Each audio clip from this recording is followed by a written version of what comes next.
সমস্ত মায়েদের শাড়ি দিই। ঈদেও আমরা প্রায় 25,000 মায়েদেরকে শাড়ি দিই। এবারেও আমরা প্রত্যেকটা বুথে বুথে পাণ্ডবসর বিধানসভার প্রত্যেক বুথে 100 করে কম্বল দেওয়া হচ্ছে। আপনারা পাচ্ছেন তো কম্বল? একটু পৌঁছেছে তো বান্নাতেও আমরা প্রত্যেক যেগুলো পাড়া আছে আমাদের প্রত্যেকটা পাড়াকে মানে এক একটা, যেমন বাঁকুড়াতে একটা মাঝি মোড়ল আছে, এরকম আমরা সবাইকে আমরা যেমন প্রতিবাদ দিই এবারও 10,000 টাকা করে সবাইকে পাড়া সাজাবার জন্য, বান্না উৎসবে পাড়া সাজাবার জন্য আমরা ছট পুজোতেও দিয়েছি। ছট পুজোতেও আমরা লাইট টাইটের জন্য কত দিয়েছি? হ্যাঁ, 10 করে দিয়েছি সবাইকে। এবারও আমরা বান্নাতে সমস্ত পাড়াকে 10 করে দেওয়া হবে। আমি আজকের এই অনুষ্ঠানে এত শর্ট টাইমের মধ্যেও আসার জন্য সমস্ত মাঝি মোড়ল যারা আছেন তাদের প্রত্যেকে জোহার জানাই।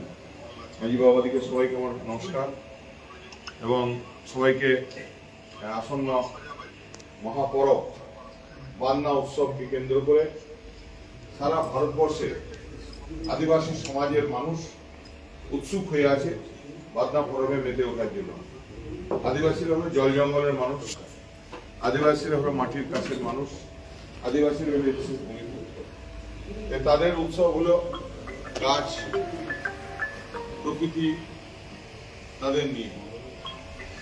আমি দেখেছি এই বান্না উৎসবে আমার তো অনেক জায়গাতে নিমন্ত্রণ এসছে। শামসুন্দরপুর এসছে নাকি?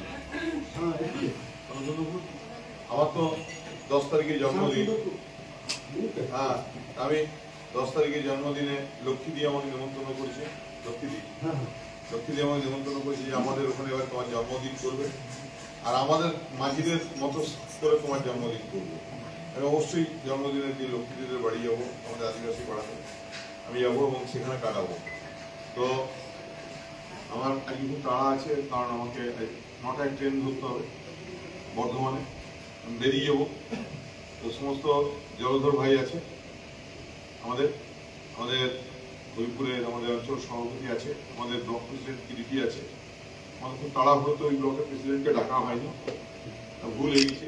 রামচন্দ্র পাসওয়ান যে প্রতি বছর আমাদের এটা দেখে সে আছে, সে এখানে আমাদের যে মোড়লপতি যে পাড়া ওয়াইজ যে বান্না করার জন্য যে টাকাটা সেটা আপনাদেরকে পেমেন্ট করে দেবে এবং আপনারা সবাই প্রতিবারের মতো এবারও বান্না উৎসব করুন, ভালো করে বান্না উৎসব সবাই মেতে উঠুন, আমরা সঙ্গে আছি।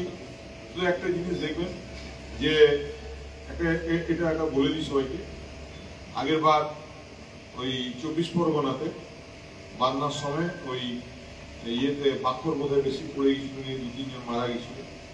দেখতে হবে যে যাতে কোথাও যেন কোনো বিষক্রিয়া না হয়ে যায়, কোথাও যেন কোনো অশান্তি না, এমনি অশান্তি হয় না। বান্না পরব মানে আনন্দের উৎসব, কোথাও হয় না। সাবধানে থাকবেন। আর যদি কোথাও কোনো অসুবিধা হয় আমার মোবাইল নাম্বার আছে। 10 তারিখ থেকে আমি কোথাও বাইরে যাবো না, 7 দিন আমি বান্নার জন্য এলাকাতেই থাকবো, ঠিক আছে? আমার মোবাইল নাম্বার জানা আছে সবাইকে, 81116158 আমার মোবাইল নম্বর। আদিবাসী যে পাড়ায় পাণ্ডবেশ্বর বিধানসভার আদিবাসীদের যে পাড়ায় যদি কোথাও কোনো অসুবিধা হয় আমাদের সঙ্গে ফোন করবেন। আমাদের একটা ইয়ে করা হবে, কি বলে, কন্ট্রোল রুম খোলা হবে আদিবাসী উৎসব উপলক্ষে, যে কোনো সাহায্য। এবং এছাড়াও জ্যোতি এসছে, জ্যোতি আসেনি, জ্যোতিদিকে বলে দেবো যখন করে। এবারে ওরা কি অশান্তি হয়েছে ওরা বলছে বান্না করবো না ভালো করে আলোচনা।